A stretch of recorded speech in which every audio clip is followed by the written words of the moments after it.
right. So we are going to get started. I'd like to welcome everyone to today's presentation, Navigating Microaggressions for DEI Professionals and Corporations. My name is Jason Lambert. I'm a lead consultant with CareerMentorNet.com. And I'm And here. okay.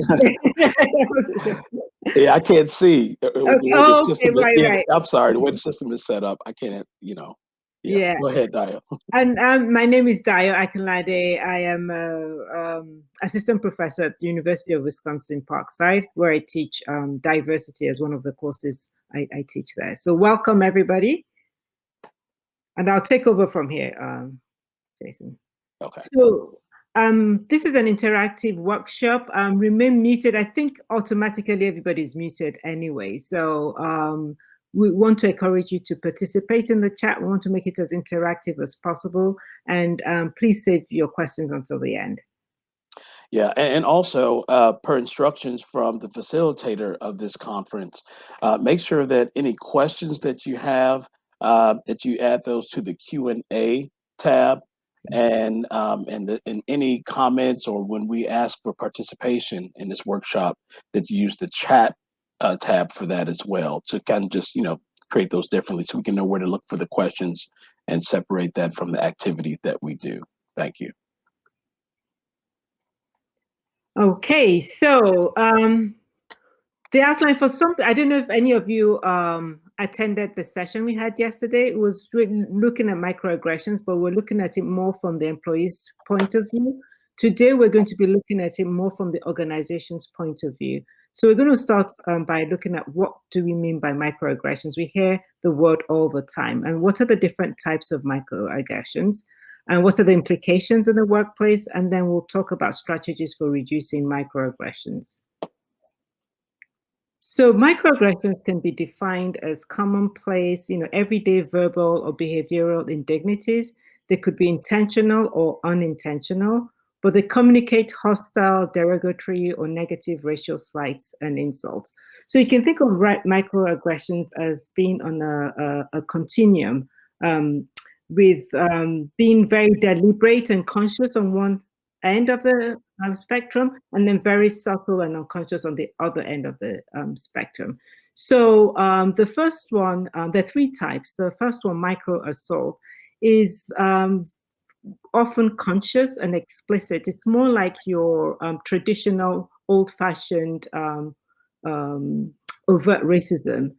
And it's characterized by verbal or non-verbal attack, and it's meant to hurt the intended victim. So it could include things like name calling, avoidant behavior, or purposeful discriminatory actions. The other two are often unconscious and less explicit, and sometimes very subtle. So the micro insults, these are communications that convey rudeness or insensitivity and demean a person's identity. They might occur unbeknownst to the perpetrator, but they clearly disparage the recipient. So for example, when my son first went to college, many people would compliment him and say that he spoke very well, he was very articulate, which on the surface is a compliment and it seems positive. But they didn't say the same thing to his friends that went to the same high school and spoke exactly the same way as he did, but happened to be white. So there's that underlying message that either he's articulate for a Black person, or Black people in general are not expected to be articulate or well-spoken. Micro-invalidation is also very subtle. These are communications that negate or nullify the psychological thoughts, feelings, or experiential reality of the marginalized group. So someone who sees someone like me may say they don't see color. That is negating, my identity. So our next slide, we're going to look at some examples. I want to see if you can identify the type of microaggression. I don't know, many of you might have heard about this case. This was about 3 years ago, I think 2018.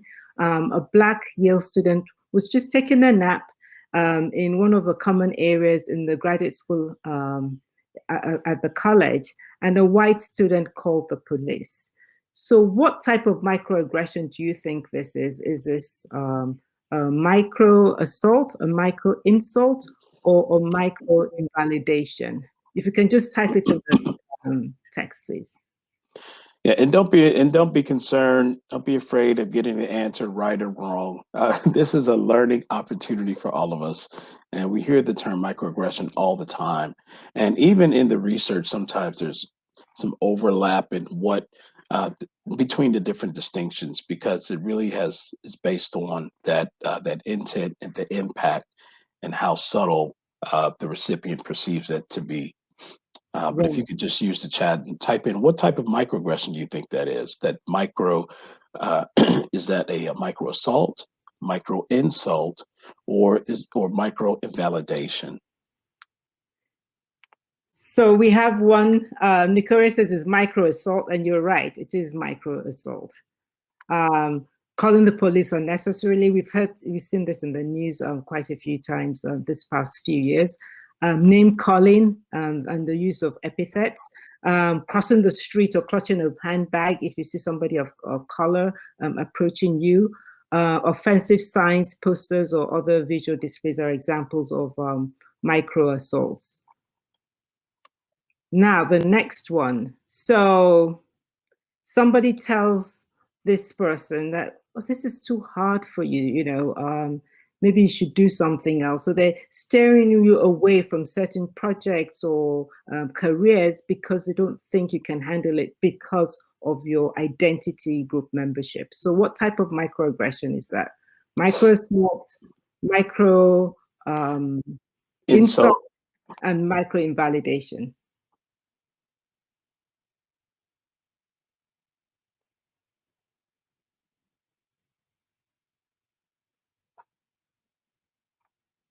Nobody's responding yet. That's okay. In the interest of time, I'll just go. All right, drum roll, please. That's okay. Some of these are difficult, challenging. Yeah, especially the more subtle ones. Yeah. Yeah, this is a micro insult, an ascription of intelligence, calling somebody or making somebody feel like a second-class citizen.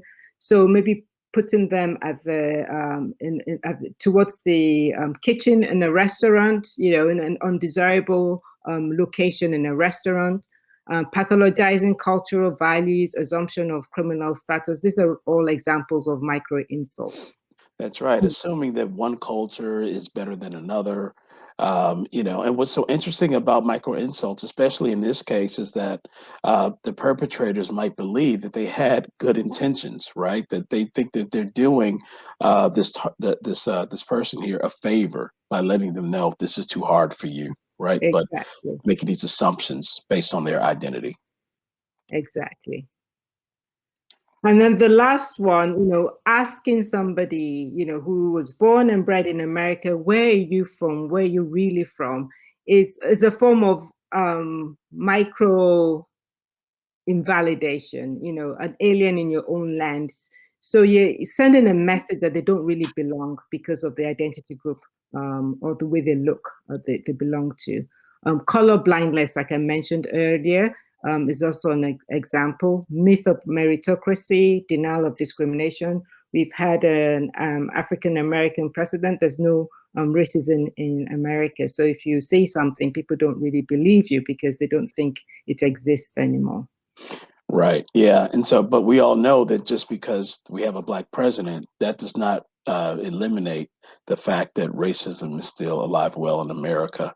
And so that myth of meritocracy, thinking that you can pull yourself up by your bootstraps, is invalidating your experience and the barriers that we encounter, that you may encounter, or that we encounter because of the identity group to which we belong and how we're stigmatized by that. Exactly. So the challenging thing about microaggressions, and this is why we wanted to focus on this, is that because it's so subtle, or it can be so subtle and vague, it might be difficult to identify, and as a result, it's difficult to address. So, for example, if you go to your boss and you tell your boss that somebody said you were very articulate or you spoke well, it might be difficult to convince them that the person did something wrong.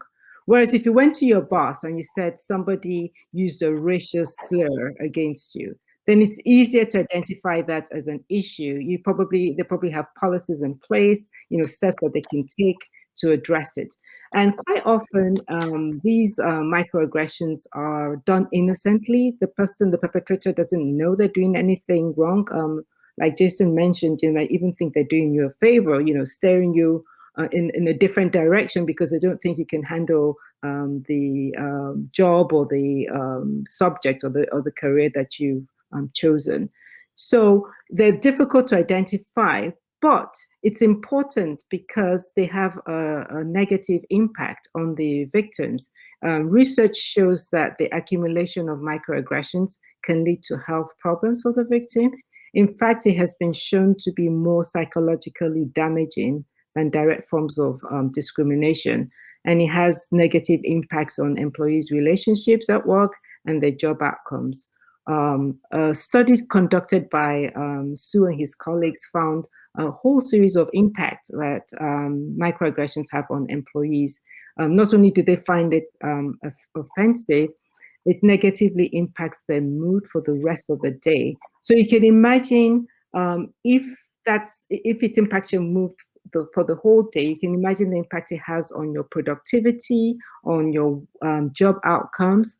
It can negatively impact your well-being. It causes people to question how their colleagues view them. So it can lead to feelings of lack of self-esteem, self-efficacy can affect those traits.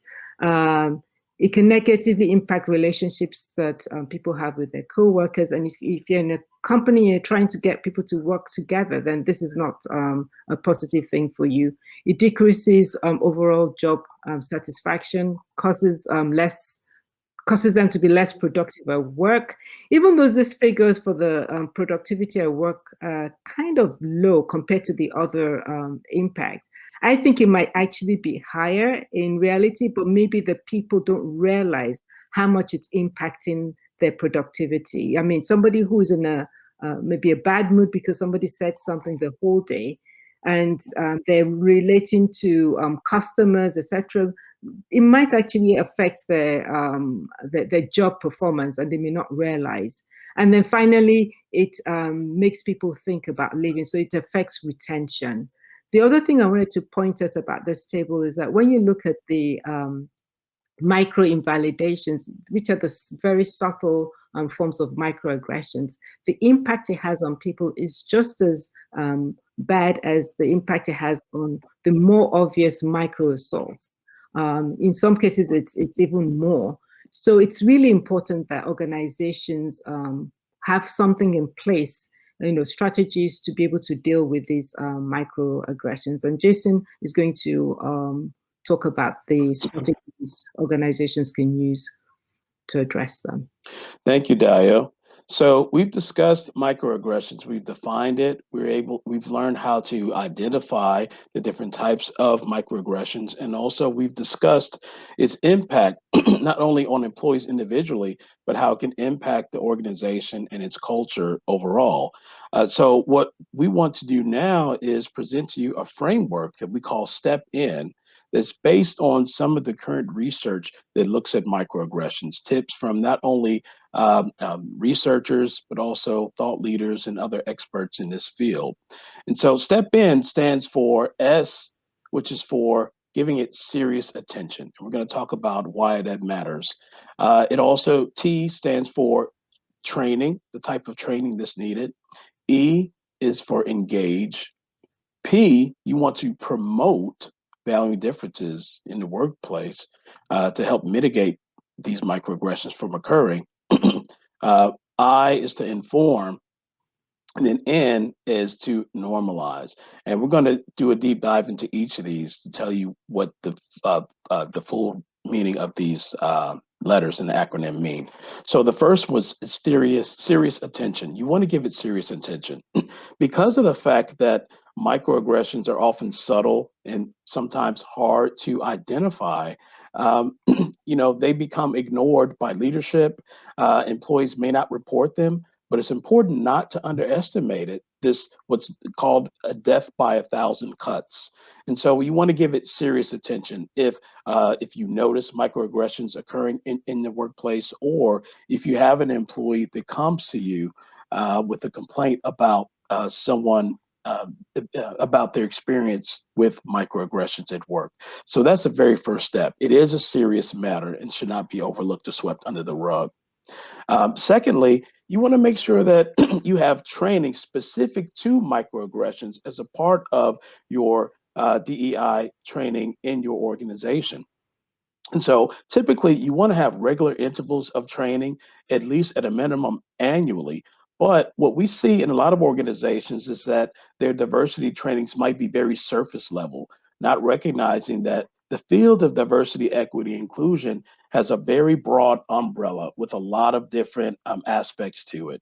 And so you want to make sure that microaggressions is one of training this specifically addressed, just like the one we're doing here, because of the fact that many perpetrators don't even realize that they're exhibiting microaggressions, and also many leaders. It's challenging for them to sometimes recognize them. Doing things like having role playing activities based on the different types of microaggressions, like micro insults, or reviewing cases. It's a good way for people to better understand microaggressions. There's an organization called skillgym.com that right now has a beta website right now where there are videos where you can actually interact with different people as leaders to practice your conversational style. And there's one on there that addresses, we're going to talk about a case taken from Skill Gym where a person experienced a microaggression at work. But Skill Gym is real good. It's beta right now. It's beta testing. So there are a few glitches, but it's free right now to sign up. They're looking for leaders to test out their website.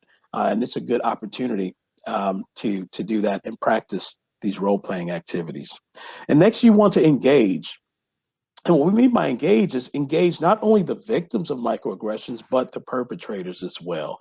And we engage by addressing microaggressions by using what's known as micro inclusions or micro affirmations.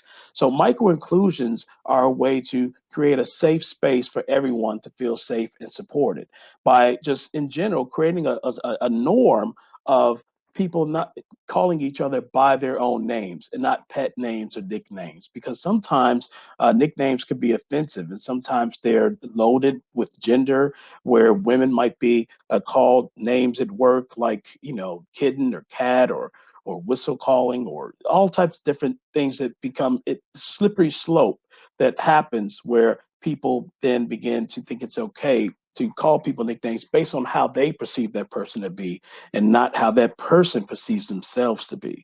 Things such as a no touching policy should also be in place. These are examples of how you create safe spaces so that all of your employees are on the same page regarding knowing what's acceptable in this work culture. And then micro affirmations are also a way to create a safe space to ensure equal contribution. An example of this would be, let's say that Jane has a great idea that she presents at a meeting, and then Jim repeats her idea, and then others begin to affirm Jim's idea and applaud him for it. If you notice this as a leader, a good way to exhibit a micro affirmation is to say, "Well, Jim, I like that idea. It sounds a lot like what Jane said, or I appreciate you adding on to what Jane contributed. Does anyone else have some ideas they want to share that we can add on to what Jane just mentioned?" And so you're able to then now bring back the credit to Jane so that she feels included, and also put James on notice in a way that's not too threatening, that he exhibited a microaggression towards Jane by taking credit for her idea. Uh, and then for different things like micro assaults and micro insults, you want to address the microaggressions directly. Don't be afraid to address it and call it what it is, and be able to educate the perpetrator, and then confirm the viewpoints of the person who's experienced the microaggression. Next is promoting valuing difference, because even though you want to address these microaggressions as they occur, it makes your job a lot easier to do that when the organization is already emphasizing diversity, equity, inclusion, just like you would in the other functional areas. So, support with resource, support with training, making sure that there's the topic for DEI is always on the agenda, and simple things like acknowledging holidays and heritage months so that you can celebrate and value all the differences of your employees. And then inform, publicize the activities that you have, not only within the organization, but externally as well. And because people learn and absorb information in different ways, even though you have trainings and you talk about DEI in your agendas, and you create a safe space by addressing microaggressions and using micro affirmations. Having literature on microaggressions and also just topics surrounding DEI in general and other information is useful to have sitting around the organization so that people on their own time can pick it up, look at it in a way that they feel that's non-threatening. And then you want to normalize this new culture, codify it into place so that you can help still mitigate the microaggressions and decrease the likelihood of them occurring. Many public organizations, public institutions have what's known as an ombudsperson, someone where employees can issue complaints in a confidential way so that they can be addressed by the organization. We're seeing more of this also in the private sector, and that's also a good way to make sure that you're keeping a tally of the microaggressions that occur in your organization, and also it's a way for people to express what's going on, since you can follow up as well. And then management by walking around. Research has shown is a great way for leaders to mitigate microaggressions as well. And this is because when you walk around often around your organization, you are able to easily pick up on and identify those subtle differences in the interactions between your employees. And so you can kind of intervene before it erupts into something that's more damaging to your employees or the victim of the microaggression in your organization. So now you're able to, as a manager, address it before it becomes something that's even more explicit or overt. And also give more attention to train your leadership to be more attentive in that way with training such as this. Ask them to walk around, get to know their employees better, so then they can also be able to have conversations with employees and better understand how they feel, how they perceive the culture of the organization. Because like Mary Frances Winters says, who's a noted author in this DEI space, that empathy is not possible if I don't know you, right? And empathy is really the backbone for change when it comes to diversity, equity, inclusion, changing culture. Other tips, such as anonymous 360-degree feedback, are very helpful, so that as leaders, we can understand in our evaluations how our those who report to us, how they view us.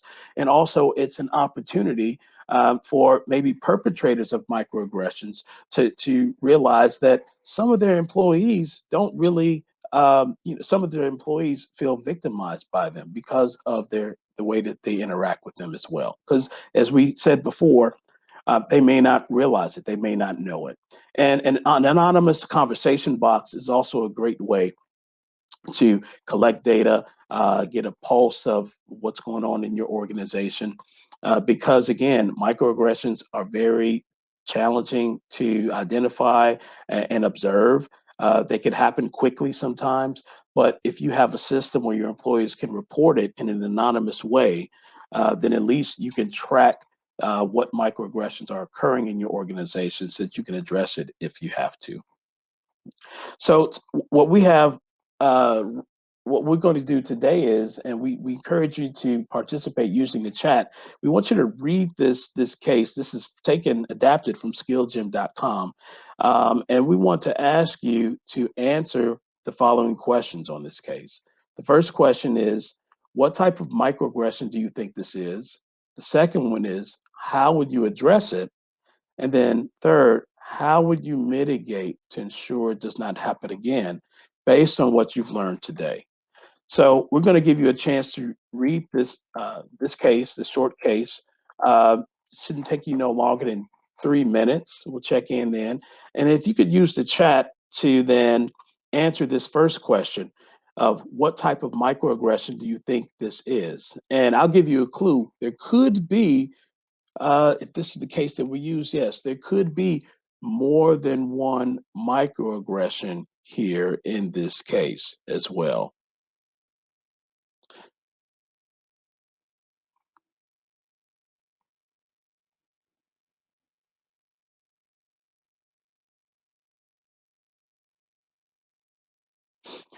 And as a reminder, those microaggression types are micro assaults, micro insults, and micro invalidations.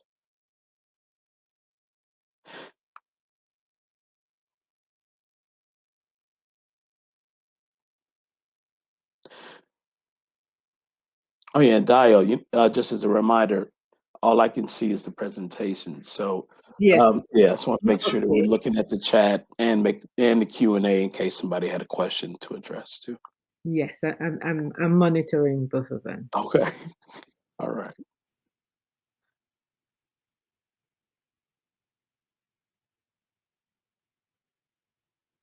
So we have Nicoria says micro insults, black and not equipped for the job. Ah, I see. So microaggression, micro insult, black and not equipped for the job. All right. What else? Anyone else want to share?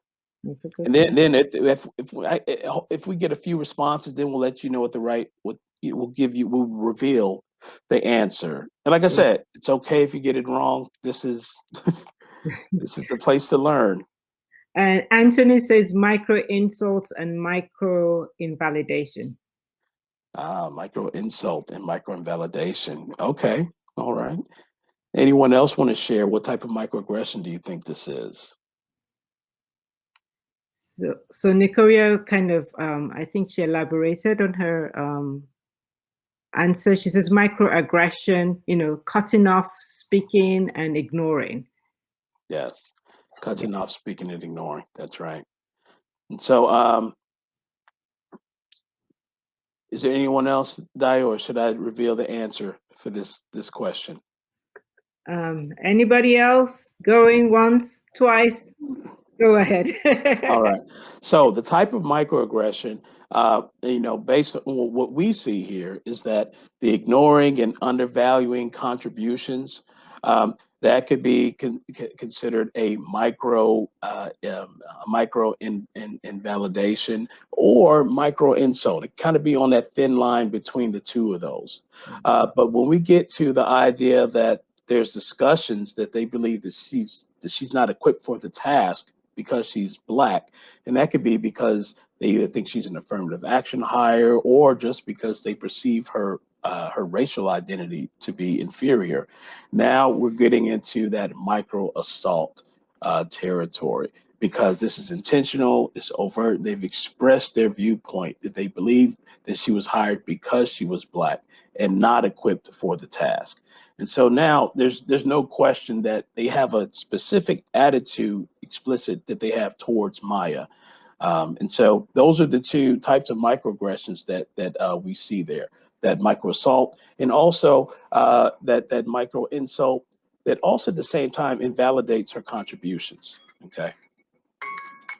So how would you address it? What are some ways you would address it? Think about the step-in model and what we talked about. She comes to ask for your support. What might be some things that you do?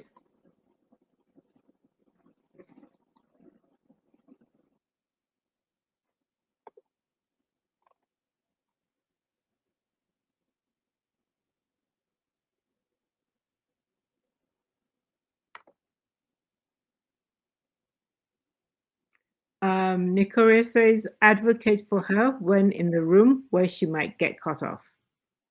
So, Ah, yeah, advocate for her while she's talking. yes, awesome. So one of those micro affirmations or micro inclusions, exactly.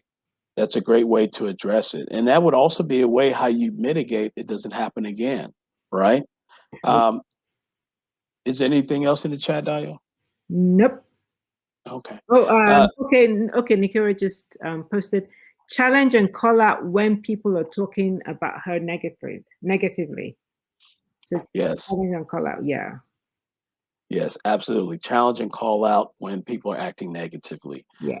And to touch on that some more, research shows that a good way to do that is to always call out the microaggressor so that you don't draw too much attention to the victim of the Mm, microaggression as well, because they already feel like they're uncomfortable. But you do want to call it out, keep it short and simple, and then you can also follow up after the meeting if you're there and you witness it occurring during the meeting.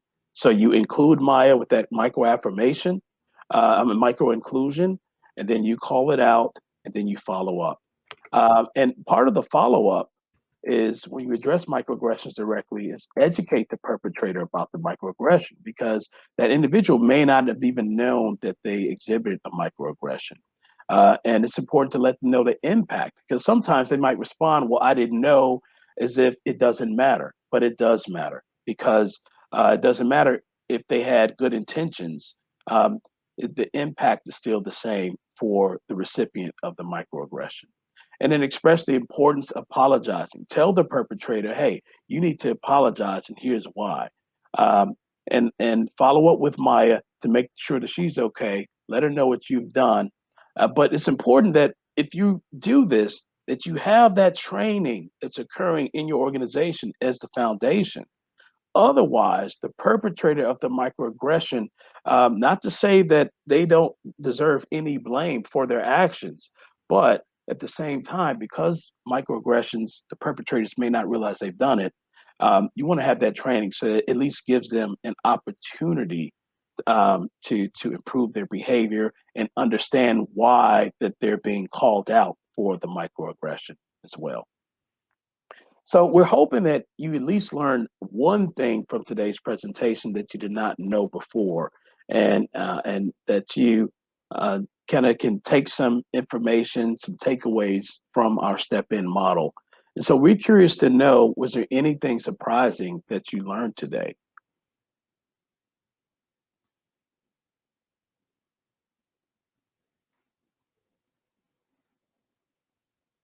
Or this is also a great opportunity if you have any questions for us as well. So maybe some things that we did not cover that some questions that you need answered. Anthony has a question. He says, do you incorporate practices in policy to affirm this model? Do we incorporate policies and Practices in policy. Do you incorporate practices in policy to affirm this model? yes. So yes, you can. If so, you can like maybe do performance improvement evaluations. The evaluations we could talk about their behavior as leaders. We did mention, for example, 360-degree feedback is something that can be used as part of someone's evaluation process to determine if they're being like a good citizen in the organization, if they really understand the culture that you're trying to create in your organization. And once as part of your evaluation process, for example, at 360-degree feedback to see how what people think about that individual. And maybe you have in your anonymous conversation box, someone's name is mentioned multiple times, then that could be a conversation that you can have to begin putting them on a performance improvement plan as it relates to their interpersonal reaction with employees. Because not only is our productivity and the task that we do and our role important, but it's also important for us to create a safe space for everyone at work as well. And you want employees to be a part of that. And there's a thing known as healthy turnover, where if organization wants to achieve a certain type of culture, then yes, it's okay that some people either have to be let go if they are not able to come on board with these new policies that address microaggressions. And also, you have some people that might just leave on their if they're on their own volition. But the great thing is that when you begin to attract new employees and recruit, you can put in place things uh, to ensure that you're attracting employees that now have values that align with the organization's values to replace those other employees that did not. And so that means that in your application process, in your interviews, you can ask them about what's their experience with diversity, equity, inclusion, or give them some behavioral interview questions about experiences they've had working in the DEI space, or what they would do if they were placed in a certain situation, or if they observed a microaggression occurring. And that could be part of your selection process and who you want as your next employees. And here's some resources here for you listed as well. Some that you could find on our website, and some other useful resources that talk about DEI for leaders and how leaders can improve diversity and enact diversity climate change in the organization. Are there any more questions? Did I answer that question? I hope I did. The short answer is yes. And I hope I gave you some examples of how you do that.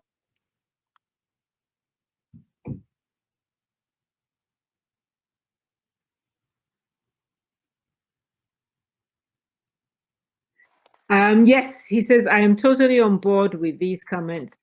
I know that the local school district employees deal with the scenarios you mentioned. Thank you. Yeah. Are there any more questions? So someone is asking to join the moderation panel. Let me see. Joseph, I think someone wants to, that means usually someone wants to speak or has a question or a comment. Okay. So just added Joseph. Let's see.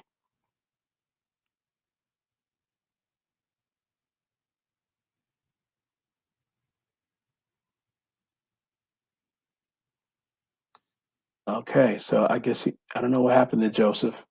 He was here, but not anymore. Any more questions?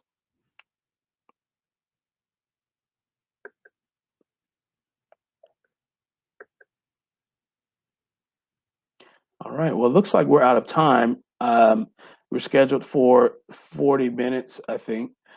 So if there are no more questions, we thank you for attending. Right? Thank you very much for attending. And enjoy the rest of your day. Please feel free to contact us at careermentornet.com if you want to follow up with us or you want more information. We not only do lectures and workshops, but we also do what's known as diversity climate change consulting. So we can come into your organization and introduce diversity activities and programs from start to finish for you. Enjoy your day and the rest of the conference. Bye-bye. Bye, everybody. Thank you.